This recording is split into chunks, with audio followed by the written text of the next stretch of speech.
예, 오늘 추수감사주의를 우리가 맞이했습니다. 1년의 절기 중에 가장 풍요로운 그러한 절기가 아닌가 생각을 합니다.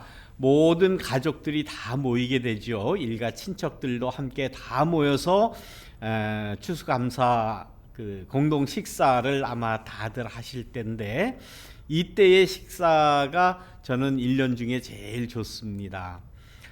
미국 사람들은 물론 땡스기빙 데이 때에 터키를 굽고 이렇게 먹지만은 저희들이야 뭐 언제 터키를 먹어봤습니까? 터키 잘 안 먹죠. 그 대신에 저는 로스트 비프를 아주 오랜 시간 한 2시간 반 3시간 정도 이렇게 구워서 로스트 비프를 나누어 먹는데, 그 굽는 동안에 그 고기 냄새가 얼마나 좋은지, 정말 그 냄새만 맡으면 정말 모든 것을 다 가진 부자보다도 더 행복함을 저는 느낍니다. 여러분들 이번 주에 추수감사 식사에 모든 그 가족분들과 함께 즐거움을, 또 풍요로움을, 또 감사를 나누시기를 바랍니다. 그런데 이 코로나 바이러스 감염 문제 때문에 지금 커퓨도 통행 금지도 발령이 되어 있고, 아마 조금 더 주의하셔야 되지 않을까 그렇게 생각을 합니다. 혹 소규모로 몇 명의 가족들만 모이더라도 정말 하나님 앞에 감사드리면서 좋은 시간을 갖기를 바랍니다. 오늘 추수감사주일에 우리에게 주신 하나님의 말씀은 누가복음 12장 13절에서 21절에 있는 말씀입니다. 이 감사절 절기에 우리가 잊어서는 안 될 어떤 한 사람에 대한 이야기지요. 이 본문 말씀을 우리는 읽으면서 이 본문 말씀의 제목 아닌 제목을 우리는 늘 답니다. 뭐라고 달겠습니까? 여러분들은 어리석은 부자 이야기라고 별명을 답니다. 그런데 사실 따지고 보면 인간이 다 이러한 마음을 가지고 있죠. 본문에 나오는 이 어리석은 부자와 같은 그러한 상태가 되었으면 다 원하는 그러한 바입니다. 그러면서도 이 말씀을 읽을 때는 어리석은 부자라고 별명을 붙이고 제목을 붙이지만, 사실 나 자신에게는 어리석은 나, 어리석은 탐욕의, 어리석은 소유욕, 욕망의 인간인 나, 이렇게 부르지는 않지 않습니까? 예. 오늘 본문 말씀을 여러분들 너무나도 다 잘 아는 내용입니다. 다시 그 이야기를 세세하게 말씀드리지는 않겠습니다. 예수님께 어떤 한 사람이 와서 엉뚱한 질문을 합니다. 자기 형한테 얘기를 해가지고 형이 나에게도 유산 분배를 좀 공평하게 하게 해달라라는 그러한 요청을 한 겁니다. 이 유산이라고 하는 것 참 문제가 많죠. 부모가 남긴 그러한 재산을 유가족들, 특히 자녀들이 이렇게 나누어 갖는 이 문제를 두고 분쟁이 생기는, 가족 간에 갈등이 생기는 그러한 경우는 얼마든지 우리가 볼 수 있을 겁니다. 혹 여러분들은 또 그런 경험이 없으십니까? 저는 없습니다. 예, 저는 그런 유산이라는 것을 이제 받아보지는 못했기 때문에 그런 경우는 없고, 또 제 후대에 제 자녀들에게 남겨줄 유산도 지금으로서는 한 푼도 없습니다. 그래서 이제 이 이야기가 저에게는 조금 동떨어진 이야기입니다. 유산이라는 거 받아보지도 못했고 줄 가능성도 없기 때문입니다. 그런데 아무튼 돈이 좀 있는 집안에서는 이러한 문제가 비일비재하게 일어납니다. 더군다나 물려받을 유산이 많으면 많을수록 그 갈등은 더 커지고, 갈등으로 인한 관계는 아주 안 좋아지고 심지어는 법정에까지 가는 그러한 경우도 우리는 많이 봅니다. 그 옛날에 예수님 당시에 뭐 법정에까지 가지고 갈 일은 아마 아니었을 겁니다. 그 율법에 뭐 그 다 이렇게 정해졌기 때문에 동네 랍비에게 가면은 아마 그 퍼센테이지를 다 따져서 아마 그 율법에 옛날부터 내려오는 그 관습에 의해서 다 나누어졌을 겁니다. 요즘에도 그렇죠. 요즘에도 법에 다 그 규정이 돼 있습니다. 자녀들은 똑같은 퍼센테이지로 다 나누게 그렇게 돼 있죠. 옛날에는 뭐 장남이 더 많이 가지고 뭐 그랬는데 요즘엔 자녀들 다 똑같은 그러한 그 퍼센테이지로 갖는다고 합니다. 배우자가 있으면 배우자는 몇 퍼센트, 그다음에 자녀들은 몇 퍼센트. 그래서 분쟁이 그렇게 일어나지 않게 법적으로 해놨음에도 불구하고 갈등과 이러한 그 싸움은 늘 있지 않습니까? 재산이 많은 경우에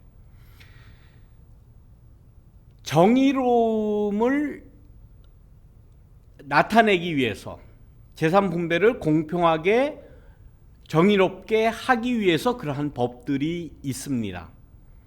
뭐 옛날에도 그랬겠죠. 그런데 사실 따지고 보면 그 분배를 할 때 보면 그게 정의롭게 공평하게 배분이 안 됩니다. 그래서 뭐 율법의 말씀에도 뭐 있고 유대교 관습에도 있고 뭐 랍비가 다 정해주기도 하고 또 현대도 그래요.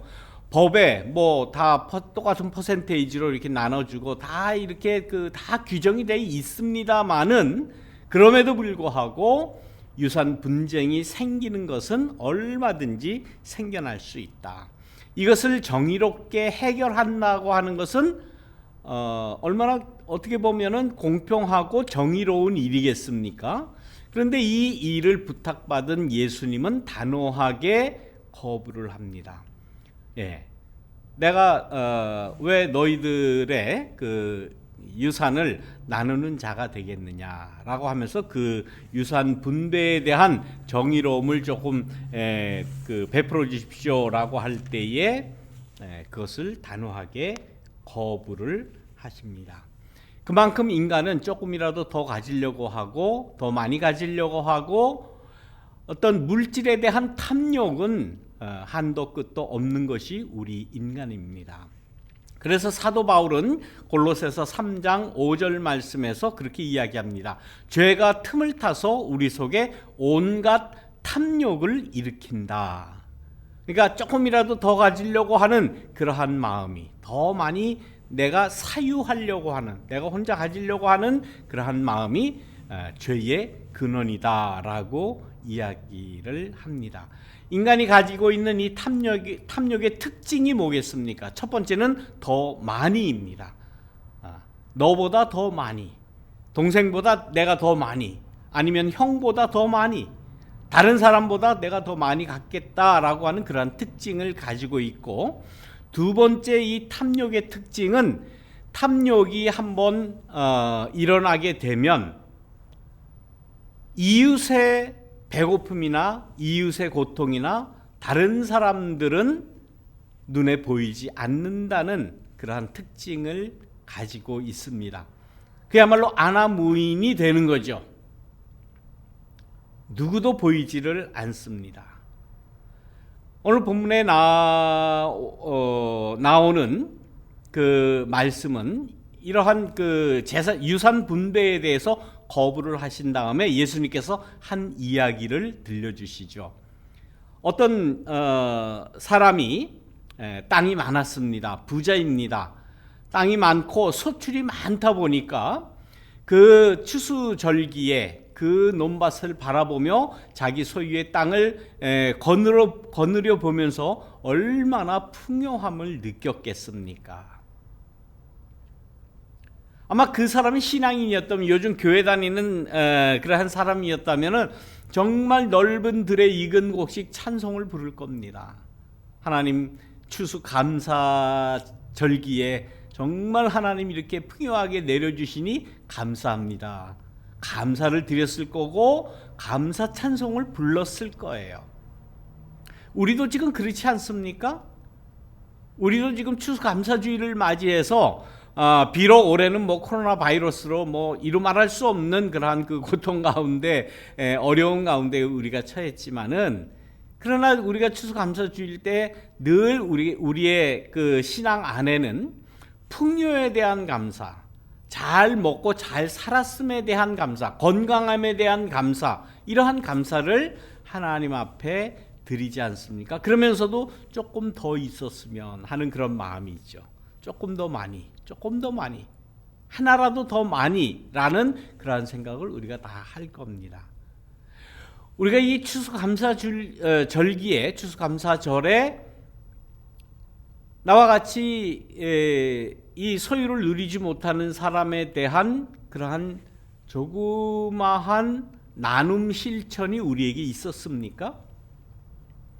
추수감사주일날 우리는 풍요에 대한 감사를 하나님 앞에 드리는데, 하나님 감사합니다, 넓은들의 익은 곡식 감사합니다, 찬송은 하고 감사는 드리지만 추수감사주일이니까 뭔가 내 것을 나누어 주어야 되겠다, 함께 나누어야 되겠다라는 그러한 진정한 그 필요를, 신앙적인 필요를 우리가 느낍니까?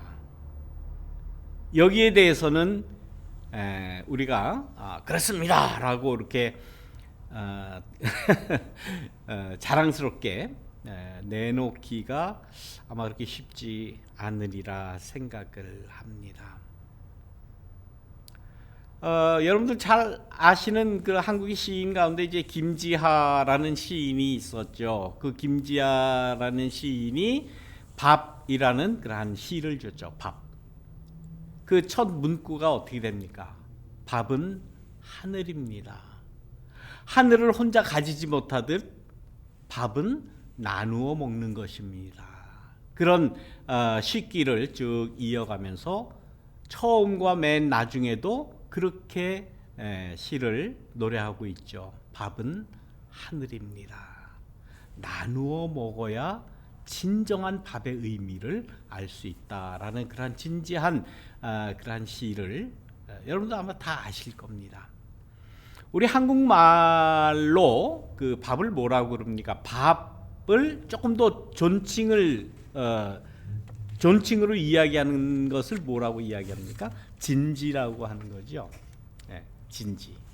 밥을 높인 말. 물론 한글입니다. 그런데 이 진지를 또 이렇게 한자로 이렇게 풀자면 참 진짜에 알지자를 써서 진지라고 부른다라고 설명하는 사람도 있어요. 원래 그런 뜻은 아닙니다. 그냥 한글의 그 순수한 우리 한국말의 밥을 높인 말을 진지라고 그러는데, 진실을 아는 것, 이 밥의 진실을 아는 것은 뭡니까? 나누어 먹는데 있다는 거예요. 인간의 모든 부정적인 그러한 그 갈등이 어디서 생기는지 압니까, 여러분들? 물론 탐욕이 생기고 더 많이 가지려고 하는 그러한 마음에서 생기지만은, 경제학적으로 경제학에서 설명할 때는 뭐라고 이야기하는가 하면 잉여 농산물 때문이다라는 거예요. 생산수단과 생산수단의 발전과 생산이 많아지면 많아질수록 그날 수확해서 먹고 그 해 먹고 하는 것이 아니라 생산이 굉장히 확대가 됩니다. 과학도 발달되고 모든 농기구도 발달되고 뭐 트랙터도 발달되고 농사 짓는 것도 쉬워지고 이렇게 하다 보니까 잉여 생산물이 생겨나는 거예요. 그래서 그 잉여 생산물을 어떻게 합니까? 처음에는 일단 보관을 해놔야죠. 그 해에, 그날에, 그 해에 다 먹지 못하니까. 그러니까 곡간을 짓고 거기다 쌓아 놓는 거예요. 그러면서 우리 인간들은 풍요를 느낍니다. 야, 하나님 감사합니다. 넓은들의 익은 곡식 감사합니다. 라고 하고 곡간에 모아만 놨지, 그것을 어떻게 공평하게 나눌 수 있는지에 대한 계획이나 생각은 우리 인간들이 하지 못합니다. 결국은 창고에 거두어들인 그 잉여 농산물이 무엇이 됩니까? 무기가 돼요. 다른 사람을 지배할 수 있는 그러한 특권이 거기에서 생겨나는 거예요. 거기에서부터 갈등이 생겨나고, 거기에서부터 계급이 생겨나고, 거기에서부터 사회 계급이 생겨나는 겁니다. 계급이라는 것은 뭡니까? 폭력이에요. 폭력입니다.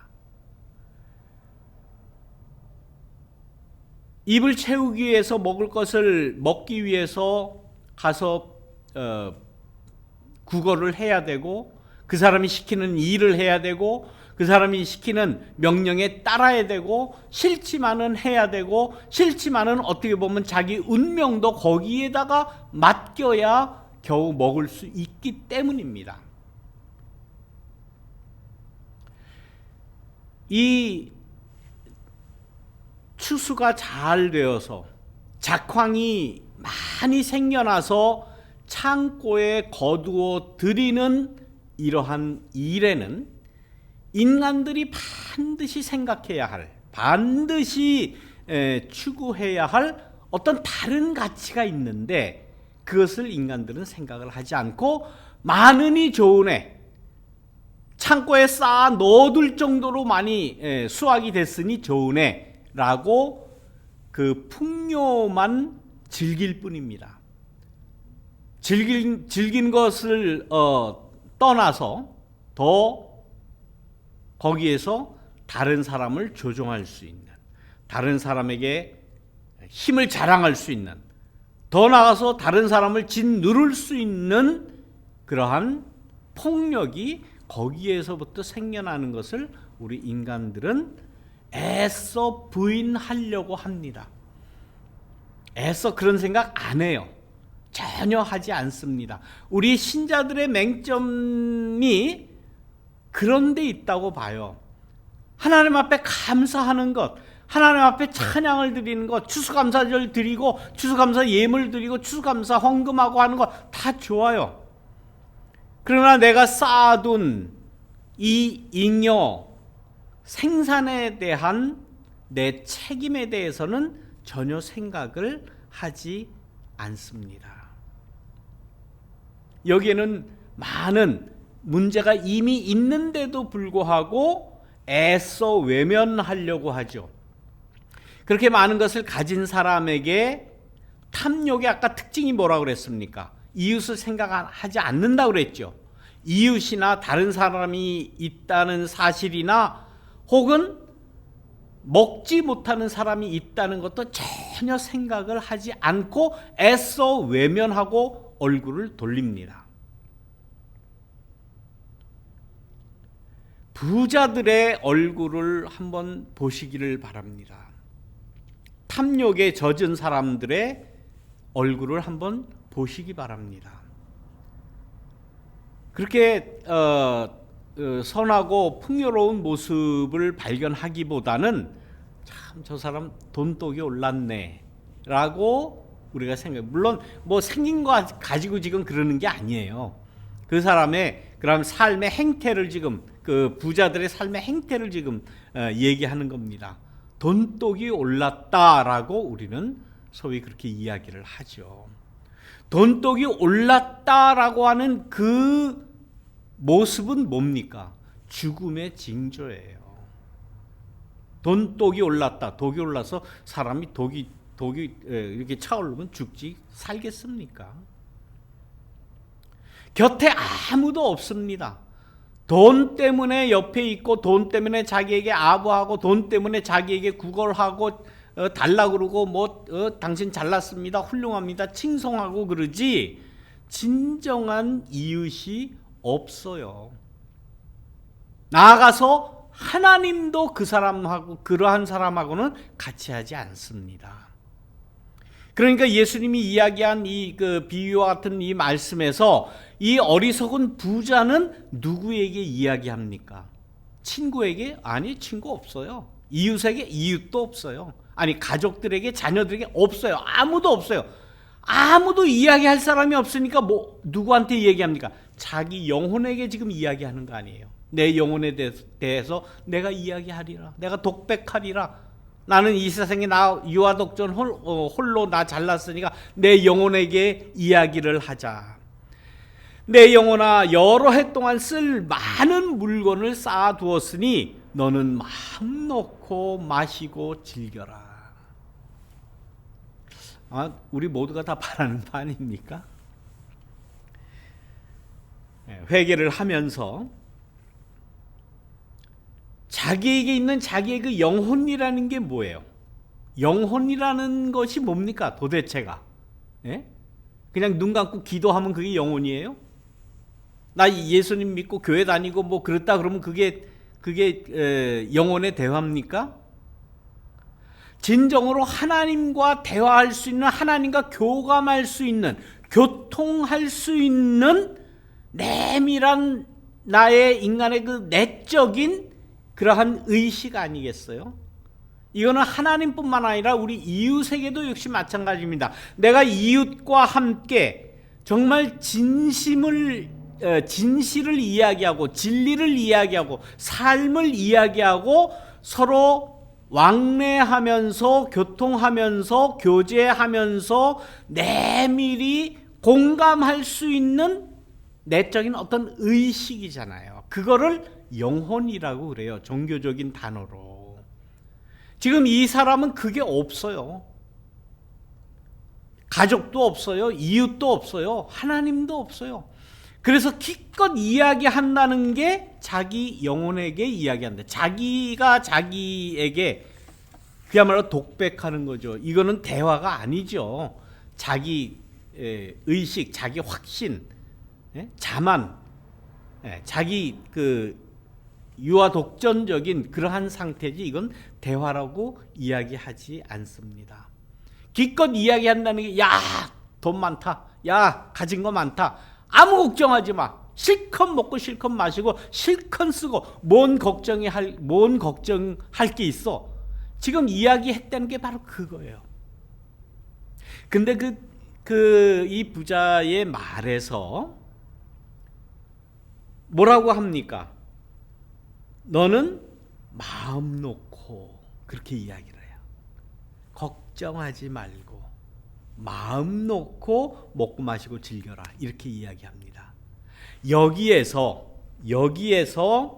이 본문에 나오는 이 부자의 불안을 우리가 볼 수가 있죠. 불안하니까 마음 놓으라고 지금 자기 스스로 자위하는 것 아니겠습니까? 얼마나 불안하면, 얼마나 외로우면, 얼마나 고독하면, 얼마나 인간이 살아가는데 그 보람과 의미와 기쁨을 누리지 못하면 자기가 자기 영혼에게 친구도 없어, 가족도 없어, 그야말로 하나님도 없어, 믿는 신도 없어, 아무도 없어. 자기가 자기에게 그렇게 이야기를 합니까? 걱정하지 마라, 걱정하지 마라. 아무리 걱정하지 마라 이야기를 해도 그 사람의 지금 심리 상태는, 아니 영혼의 상태는 정말 피폐한 가운데 있는 거예요. 아무도 없어요. 불안한 거예요. 내가 이게 사는 거야? 이게 인간의 모습이야? 이게 참 인간이 이게 살아가는 모습이 이거야? 어떻게 보면 자기 혼자 스스로는 다른 상황에서 다른 면에서는 그렇게 이야기할 거예요. 이거 많은 거 다 무슨 소용이야? 내 많은 이 재산 이거 다 뭐야 이게 도대체? 이게 뭔 의미가 있어? 그렇게 고백을 또 하지요. 그렇지 않습니까? 불안한 거예요. 신뢰가 상실되었어요. 여기서 이 신뢰라는 것, 믿음이라고 해도 좋아요. 하나님에 대한 믿음 다 상실되었어요. 다른 사람, 다른 이웃, 다른 식구들, 다른 가족, 자기 아내라고 해도 아내도 못 믿어요. 남편이라고 해도 남편도 못 믿어요. 자녀도 못 믿어요. 부모도 못 믿어요. 다 못 믿어요. 내가 오로지 가지고 있다라고 하는 것은 내 이 탐욕, 내 이 소유, 내 이 재산, 내 돈, 그거밖에 없는 거예요.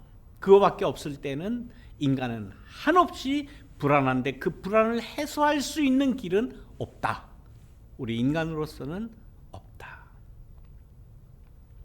그래서 현대인들에게, 현대의 이 경제 체제에서는 이 불안을 자꾸 이렇게 기억나게 하고 당신은 불안하다, 불안하다. 불안을 조성을 하죠. 그렇잖아요. 당신 어디 가다가 갑자기 차 사고 나서 크게 다치거나 혹은 죽거나 그러면 어떻게 합니까? 그런 불안을 자꾸 불러일으키죠. 당신이 지금 찰떡같이 믿고 있는 남편이 갑자기 어느 날 하루아침에 갑자기 죽는다면, 병이 걸렸다면, 경제활동을 못한다면 어떻게 할 거야? 불안하지? 불안하지. 그러니까 요 상품을 사. 요거만 사면 염려 없어. 까짓거 남편 죽어도 관계없어. 까짓거 뭐 아내 죽어도 관계없어. 교통사고 나서 사고가 나도 걱정하지 마. 내가 다 책임져 줄게. 그래서 생겨난 게 뭡니까? 보험이에요. 보험. 불안을 조성해서 그 산업을 확장시키는 것. 보험 산업입니다. 물론 좋은 뭐 좋다고 그러기는 조금 뭐하고 필요한 면도 있고 또 보험 들지 않으면 안 되는 그러한 여건이 지금 뭐 사회에 팽배해 있습니다. 그러나 지금 문제는 뭔가 하면 불안을 조성한다고 하는 거예요. 본문에 나오는 어리석은 부자가 느끼는 그런 불안감이나 우리가 느끼는 이 세상을 살아가면서 느끼는 불안이 똑같아요. 똑같아요. 인간은 다 그런 이 어리석은 부자와 같은 상태에 있다고 하는 사실입니다. 어쩔 수가 없어요.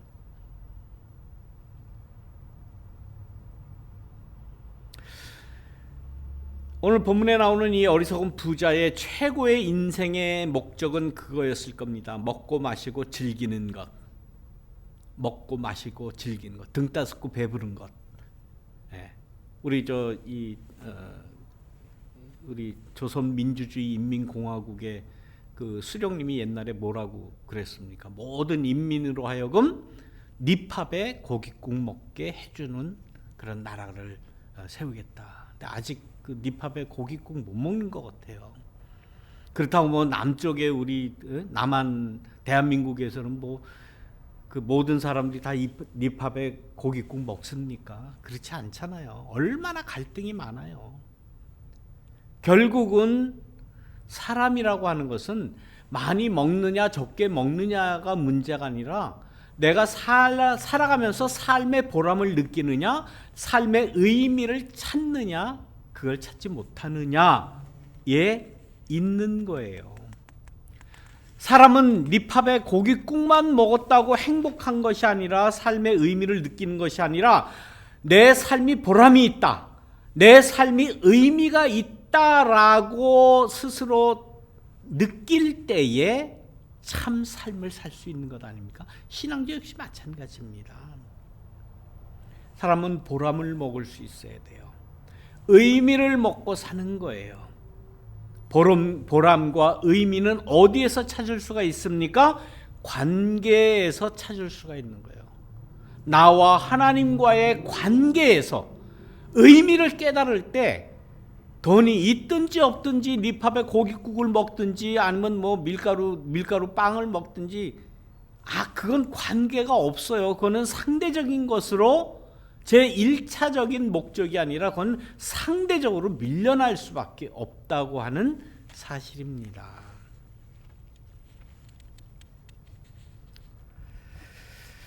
황금 들녘을 바라보면서 이러한 모습이 하나님의 은총이다 라고 우리는 감사 찬송을 부를 때에 내 입에 들어오는 그 쌀알이, 내 입에 들어오는 그 고기 한 점이, 김치 한 쪽이, 이것을 만들기 위해서 수고했던 많은 사람들이 있음을 우리가 기억하면서 그들과도 함께 다 똑같이 공평하게 나누어야 된다라는 그러한 생각을 할 때에 조금 더 경제학적인 언어로 이야기한다면 잉여 생산품을 나눌 때에 잉여 이윤을 서로 함께 나눌 때에 그것이 가능하다라고 하는 말씀이에요.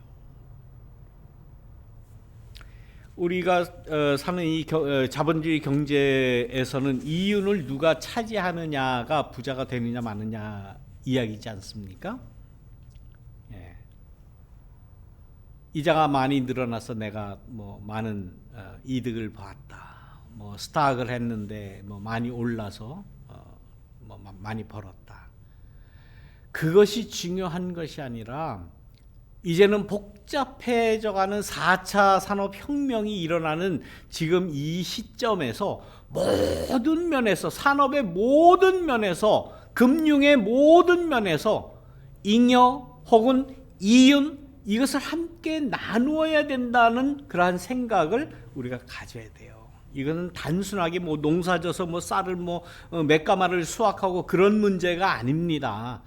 산업의 모든 영역에서 그 산업이 모든 사람에게 공평하게 다 혜택이 돌아가고 분배가 돌아가고 그 이득이 돌아가는 쪽으로 내 이 사고 구조를 바꾸는 것, 그것이 제일 중요한 우리의 삶의 의미라는 거예요.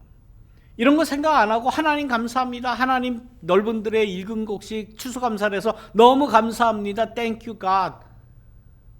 그건 너무 그 어린 아이적인 소아적인 그러한 그 신앙 아니겠습니까? 우리의 의식이, 우리의 신앙이 변화돼야 돼요. 내 삶을 이렇게 이어가기 위해서 있어야 될 그 많은 것들, 이제는 뭐 얼마나 다양하게 얼마나 많은 것들이 내 삶을 유지시켜 주는지 몰라요. 그 모든 사람들에 대한 나눔의 그러한 그 신앙, 나눔의 관계, 이때에 우리는 삶의 만족, 삶의 의미, 삶의 보람을 느낄 수 있다고 하는 것입니다. 우리 한국 역사 가운데 정조 14년에 김만덕이라고 하는 그러한 그 할머니가 계셨습니다. 제주도에서 살던 분인데 제주도 말로는 할망이라고 그러죠, 할머니를. 그래서 이 김만덕 할망이 유명한 이유는 뭔가 하면 이 김만덕 할망은 1790년에서 1700년대 그 말에 사셨던 그러한 분인데 이 제주도 지방에 약 한 3년 동안 이 그 기근이 와가지고 정말 많은 사람들이 굶어 죽어 갔다고 합니다. 근데 이 김만덕 할망은 돈이 많았대요. 그래가지고 자기의 전 재산을 다 내놓고 어디에서 저 본토에서, 그러니까 그 제주도 말고 본토에서 양곡 500석을 자기 돈을 들여가지고 그 쌀을 사가지고 굶어 죽어가는 많은 사람들에게 다 나누어 줬다라고 라는 이야기가 있습니다. 그래서 제주도에서는 지금도 매년 이러한 그 불우한 그러한 이웃들을 위해서 이렇게 쌀을 모아서 서로 나누는 그러한 그 행사를 한다고 그래요. 근데 이 김만덕 할망이 어떤 사람인가라고 보니까 김만덕 기생으로 이게 등재가 돼 있다고 합니다. 관기였죠. 기생을 하면서 아마 돈을 좀 많이 모았나 봐요. 비록 가장 그 당시에 또 그 천대받고 인간 대접 받지 못하는 그러한 기생의 신분이었지만은 이렇게 좋은 서로 나눔의 실천을 했을 때에 그 정신이 뛰어난 거죠. 정말 삶의 보람이 있는 거죠. 의미를 찾는 거죠. 자기만 찾는 것이 아니라 모든 사람에게 삶의 의미를 전해주는 사람이죠. 많은 사람들이 돈 많은 갑부라고, 뭐 돈 많고 권력 많은 그러한 권력자라고 지금 보세요. 다 횡령하고 뭐 이러고 그 지금 감옥에 가 있지 않습니까? 우리는 이 추수감사주의를 맞이해서 비록 우리가 사는 형편이 어떻더라도 삶의 의미를 찾고 삶의 의미 보람을 되찾는 우리 모두가 되기를 간절히 바랍니다. 해피 땡스기빙 기도하겠습니다.